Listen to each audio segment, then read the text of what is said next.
গহনা পেয়ে যাও তাহলে তুমি কি আমাকে ছেড়ে দিবে? শান্তা, তুমি ব্যাপারটা বুঝতে পারতেছো না কেন? আমি তো একটা বেকার ছেলে, আমি তো কোনো কাজ কাম করি না। এই টাকা আর এই গহনাগুলো যদি আনতে তাহলে আমরা কিছুদিন বসে খেতাম। আর তাছাড়া কিছুদিন পরে তোমার বাবা মা হয়তো বা মেনে নিত, আর মেনে নিলে পরে তুমি তোমার বাবা মায়ের একমাত্র সন্তান, যা ছিল ওগুলোর মালিক তো আমরাই হতাম। তখন আমাদের আর কোনো টেনশন ছিল না। ও আচ্ছা, তার মানে তুমি আমাকে এজন্য বিয়ে করতে চাও? আমার বাবার সয় সম্পত্তি আছে তাই, তাই না? কিন্তু আরে বিয়ের পরে যদি আমার বাবা মা আমাকে না মেনে নেয় তাহলে কি তুমি সয় সম্পত্তির জন্য আমাকে ছেড়ে চলে যাবে? দেখো শান্তা, আমি এত কিছু বুঝি না। তুমি টাকা পয়সা আনোনি, কিছু আনোনি, তার মানে তুমি আমাকে ভালোই বাসো না। ভালোবাসলে সবকিছু আনতে। তোমাকে আমি এইভাবে বিয়ে করতে পারবো না।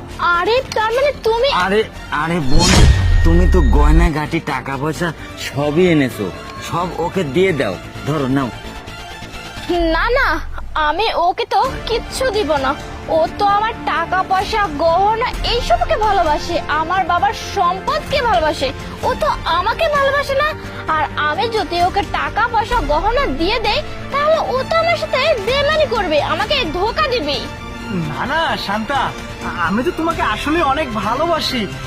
আমি এখন বেকার আছি তাই এগুলো আনতে বলেছি। কিছুদিন পর চাকরি হয়ে যাবে, তখন আমরা সুখে শান্তিতে থাকবো। তুমি আমাকে ভুল বোঝো না শান্তা।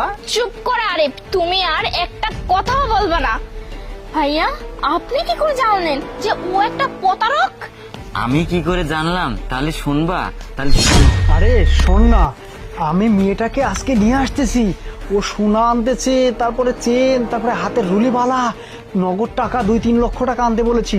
শুধু এগুলো আজকে নিয়ে আসুক, পরে ওকে 5-6 বুঝ দিয়ে নিয়ে সবকিছু কেড়ে নিয়ে ওকে ফেলে দিব ডাস্টবিনে। ঠিক আছে? এটা তো আমার কাজ, বুঝিস না বন্ধু? হ্যাঁ, তুই ওই জায়গাতে থাকিস, আমি চলে আসতেছি মেয়েটাকে নিয়ে। ওকে ঠিক আছে, বাই। কাজ হয়ে গেছে, যাই। তার মানে ওই শান্তা ম্যাডামে এভাবে ধোঁকা দিচ্ছে। যাই হোক, ওই ম্যাডামকে আমার যেভাবেই হোক আমার বাঁচাতেই হবে। আরে তার মানে তুমি এতটা খারাপ, এতটা প্রতারক?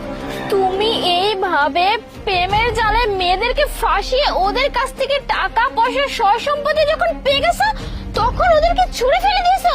ওদের প্রতিটা জীবন তুমি এভাবে নষ্ট করতে পারলে? ছি, তোমার মতো ছেলেকে তো পুলিশে দেওয়া দরকার। আর আমি তোমার সাথে থাকবো না। আমি এখনই আমার বাবার কাছে চলে যাব। কি ব্যাপার, এখানে